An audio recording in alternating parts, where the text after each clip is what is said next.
La grâce et la paix en notre Seigneur et Sauveur Jésus-Christ, le Fils de Dieu, pour cette nouvelle vidéo. Nous bénissons le Dieu et Père de notre Seigneur Jésus-Christ pour cette nouvelle vidéo. Suis-je sauvé tout en vivant dans le péché? Alors j'aimerais faire cette vidéo concernant le salut, non pas pour décourager les enfants de Dieu dans l'assurance de leur salut, mais plutôt pour les encourager à craindre Dieu, à marcher de progrès en progrès dans la sanctification, dans la crainte de Dieu. Et comme la parole de Dieu le dit, que celui qui est saint se sanctifie encore. J'aimerais dire d'emblée dans cette vidéo d'introduction que ceux qui ont mis leur foi en Jésus-Christ, mort, enseveli, ressuscité, et qui marchent conformément à la volonté de notre Père Céleste, eh bien, ont l'assurance du salut.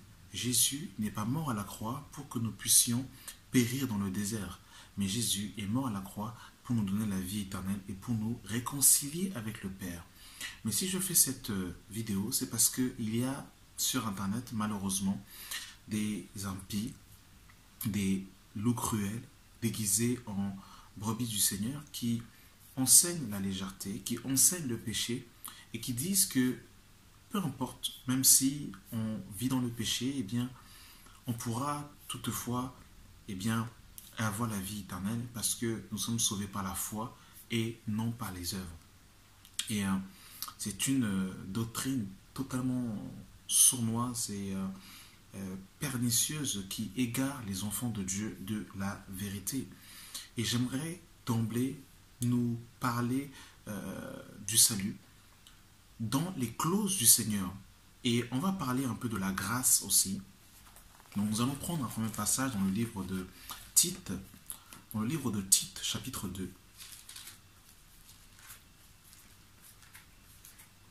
Dans le livre de Tite, chapitre 2, la parole de Dieu nous dit ceci. Tite 2, le verset 11. Car la grâce de Dieu, source de salut pour tous les hommes, a été manifestée.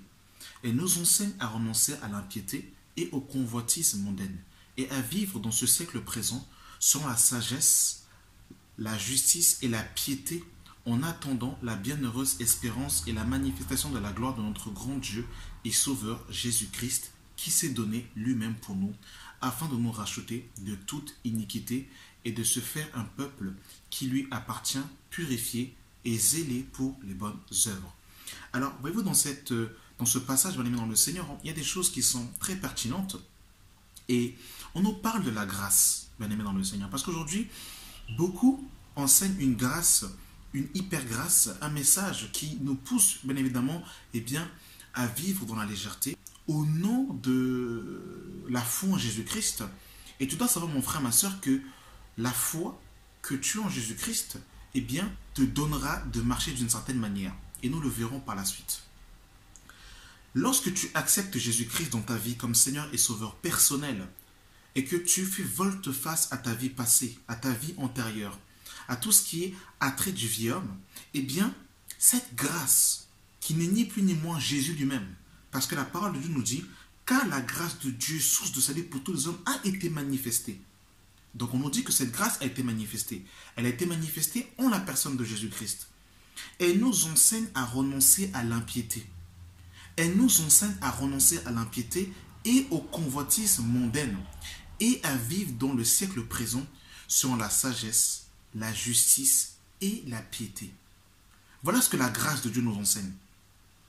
En attendant la bienheureuse espérance et la manifestation de la gloire de notre grand Dieu et Sauveur Jésus-Christ, qui s'est donné lui-même pour nous, afin de nous racheter de toute iniquité et de se faire un peuple qui lui appartient, purifié par lui et zélé pour les bonnes œuvres. Et zélé pour les bonnes œuvres.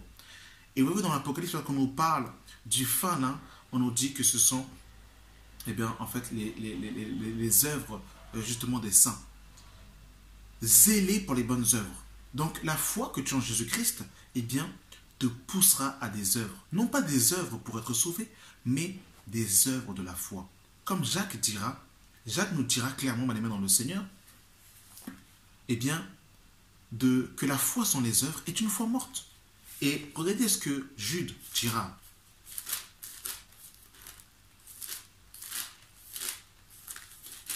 Jude nous dira au verset 3, « Bien-aimés, comme je désire vivement vous écrire au sujet de notre salut commun, je me suis senti obligé de le faire, afin de vous exhorter à combattre pour la foi qui a été transmise au sein une fois pour toutes.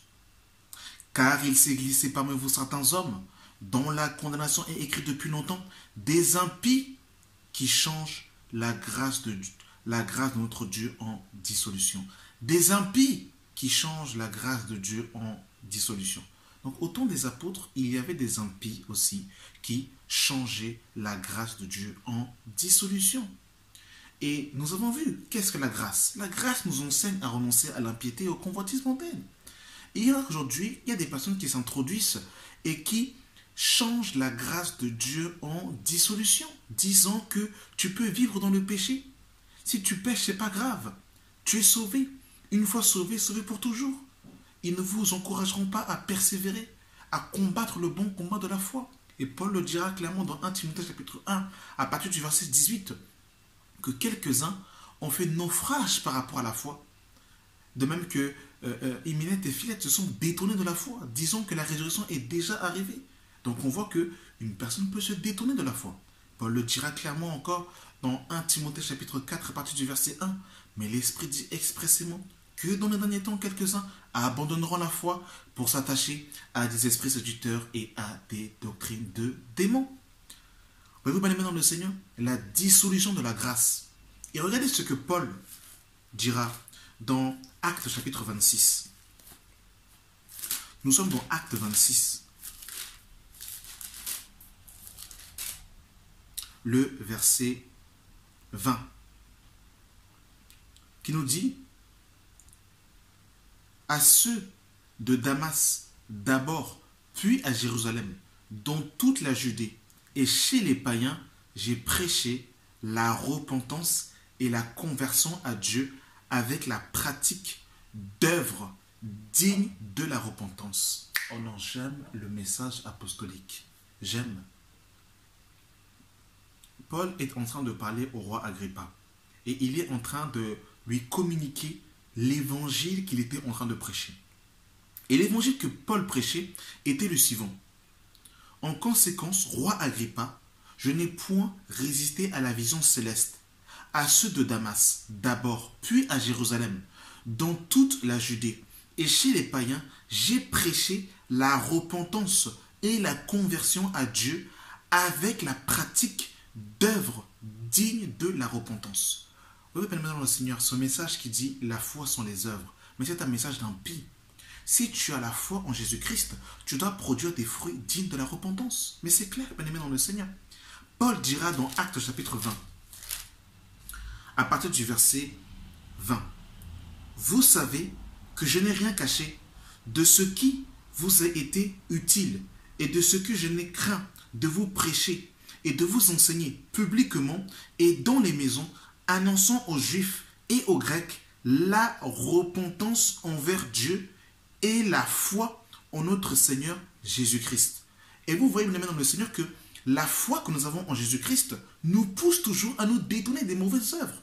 Regardez ce que le même Paul dira dans 1 Thessaloniciens chapitre 1, à partir du verset 9. Car on raconte un autre sujet, quel accès nous avons eu auprès de vous et comment vous vous êtes convertis à Dieu en abandonnant les idoles pour servir le Dieu vivant et vrai.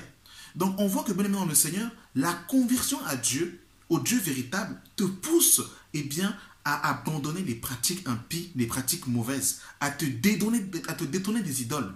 Et il y a un exemple tangible de ce que Paul ici est en train d'énumérer dans 1 Thessaloniciens chapitre 1 à partir du verset 9. Il dit, bien aimé dans le Seigneur, dans le livre de Actes chapitre 19. Dans Acte 19, à partir du verset 17. Cela fut connu de tous les Juifs et de tous les Grecs qui demeuraient à Éphèse, et la crainte s'empara de tous, et le nom du Seigneur Jésus était glorifié. Plusieurs de ceux qui avaient cru venaient confesser et déclarer ce qu'il avait fait. Et certain nombre de ceux qui avaient exercé les arts magiques, ayant emporté leurs livres, les brûlèrent devant eux tous. On estima la valeur de 5000 pièces d'argent. C'est ainsi que la parole du Seigneur croissait en puissance et en force. Donc on voit bien dans le Seigneur que à Éphèse, certaines personnes vont entendre ce qui va se passer avec les fils de Séva qui vont vouloir chasser un homme qui était possédé au nom de Jésus. Et ils vont voir que le démon va se rendre maître et il va frapper les fils de Séva de telle sorte que ces hommes vont s'enfuir de cette maison nus et blessés. Et la Bible nous dit que cette nouvelle va se répandre et que certaines personnes vont en fait avoir la crainte et vont venir brûler leurs livres de magie. Ils vont confesser leurs péchés et ils vont se détourner de leur vie passée. C'est ça, bien aimé dans le Seigneur, la foi en Jésus-Christ. C'est ça la foi en Jésus-Christ. Ben oui. La foi en Jésus-Christ, c'est pas tu crois en Jésus et puis tu vis dans le péché. Tu vis dans le péché. Tu vis dans le péché. Quand ta vie n'a pas changé, tu vas dans les bâtiments qu'on appelle église, tu donnes ton offrande, ta dîme, et tu penses que parce que tu es à la chorale, parce que tu balais ton église, et que tu continues encore à vivre ta vie antérieure, ta vie passée, que le ciel te sera ouvert. Ça, c'est complètement faux, bien aimé dans le Seigneur. C'est complètement faux. Et j'aimerais vous le dire sans complexe. Regardez ce que Jean le Baptiste va nous dire. Que Dieu éclaire son peuple. Parce qu'il y a tellement des impies, bien aimés dans le Seigneur, hein, qui se lèvent aujourd'hui, surtout sur Internet. Que Dieu nous aide. Nous sommes dans Matthieu chapitre 3 à partir du verset 7. Mais voyant venir à son baptême beaucoup de pharisiens et de sadducéens, il leur dit, race de vipères, qui vous a appris à fuir la colère à venir. Produisez donc du fruit digne de la repentance. Produisez donc du fruit digne de la repentance. La repentance, c'est ce que Pierre va dire dans Actes chapitre 2. Repentez-vous. Repentez-vous dans Acte 2. Lorsque Pierre va prêcher la parole et que 3001 vont se convertir, repentez-vous. Donc la repentance, c'est la mort à ton ancienne vie passée, à tout ce qui est attrait à Adam, à tout ce qui est attrait au vieil homme. Tu dois te repentir et marcher en nouveauté de vie. Jésus dira que celui qui veut venir après moi, qu'il renonce à lui-même, qu'il se charge de sa croix et qu'il me suive. Alors vous me direz, alors si un chrétien vient à brancher, eh ben, qu'est-ce que je dirais? Eh bien je dirais que la parole de Dieu nous dit dans le livre de 1 Jean chapitre 2 à partir du verset 1, petits enfants, je vous écris afin que vous ne péchiez point. Et si quelqu'un a péché, nous avons un avocat auprès du Père, Jésus-Christ le juste juge. Donc voilà, si tu es tombé, relève-toi, pratique tes premières œuvres et continue la route. Mais Jésus est mort à la croix pour nous donner la victoire sur le péché. Jésus n'est pas mort à la croix pour que nous puissions avoir une vie de repentance sur repentance, lamentation sur lamentation, où nous sommes toujours dans la fornication, tout dans la masturbation, dans l'alcool, dans la cigarette, dans le mensonge, dans le concubinage, dans toutes ces choses complètement impies, dans les faux papiers, dans toutes ces choses dans le Seigneur. Le Seigneur nous appelle à marcher en nouveauté de vie et à sortir des œuvres des ténèbres. Je vous dis, c'est ça l'évangile, bien-aimé dans le Seigneur. C'est ça l'évangile. Et je terminerai par quelques derniers passages. Regardez ce que Pierre va nous dire, parce que au temps de Pierre aussi, il y avait des personnes qui pensaient que Dieu était seulement un Dieu amour et que c'est comme si le jugement n'existait pas. Et Dieu ne fait exception de personne. Dieu n'a pas de favorisme. Dieu n'a pas de chouchou. Si tu ne marches pas conformément à l'évangile de Christ et que tu ne veux pas te repentir et que tu as une double vie et que tu vis comme un païen, si Jésus revient, tu ne participeras pas par l'enlèvement de l'Église. Je dis cela non pas pour décourager les personnes, mais je vous dis, il y a des personnes qui iront en enfer et qui diront, mais on ne m'a jamais prêché ce message. On ne m'a jamais dit que le lac de feu était éternel. On ne m'a jamais dit que si je vivais dans le péché et que je mourrais comme ça, je n'irais pas au ciel. Et c'est pour cette raison que je dis cela, à cause des impies qui vous caressent dans le sens du poil et qui ne vous poussent pas à vivre et à vous sanctifier. Seigneur, sauve-nous. Donc 2 Pierre chapitre 2, à partir du verset 4, il est écrit, car si Dieu n'a pas épargné les anges qui ont péché, mais les a précipités dans les abîmes des ténèbres et les a réservés pour le jugement. Et s'il n'a pas épargné l'ancien monde, mais s'il a sauvé Noé, le 8e, ce prédicateur de justice, lorsqu'il fit venir le déluge sur un monde d'impies, et qu'il a condamné à la destruction et réduit en cendres les villes de Sodome et Gomorrhe, les donnant comme exemple aux impies à venir, et s'il a délivré le juste Lot, profondément attristé de la conduite de ces hommes sans frein dans la dissolution. Donc ici, Pierre nous montre en fait que Dieu n'a pas épargné le monde avec Noé. Dieu n'a pas épargné Sodome et Gomorrhe. Pour donner un exemple, c'est-à-dire que Dieu est juste et il va rendre à chacun selon ses œuvres, que personne ne vous trompe, que personne ne vous séduise. Et je terminerai par deux derniers passages dans le livre de Éphésiens, chapitre 5, à partir du verset 1. Devenez donc les imitateurs de Dieu, comme des enfants bien-aimés, et marchez dans la charité à l'exemple de Christ qui nous a aimés et s'est livré lui-même à Dieu pour nous comme une offrande et un sacrifice de bonne odeur. Que l'impudicité, qu'aucune espèce d'impureté, que la cupidité ne soit même pas nommée parmi vous, ainsi qu'il convient à des saints, qu'on n'entende ni paroles déshonnêtes, ni propos insensés, ni plaisanteries, choses qui sont contraires à la bienséance, qu'on entende plutôt des actions de grâce. Car sachez-le bien, aucun impudique, ou impur, ou cupide, c'est-à-dire idolâtre, n'a d'héritage dans le royaume de Christ et de Dieu. Et Paul va encore pousser la largesse. Il dit dans 1 Corinthiens 6 à partir du verset 9, « Ne vous y trompez pas, les injustes n'hériteront pas le royaume de Dieu. Ne vous y trompez pas, ni les impudiques, ni les idolâtres, ni les adultères, ni les efféminés, ni les infâmes, ni les voleurs, ni les cupides, ni les ivrognes, ni les outrageux, ni les ravisseurs n'hériteront le royaume de Dieu. »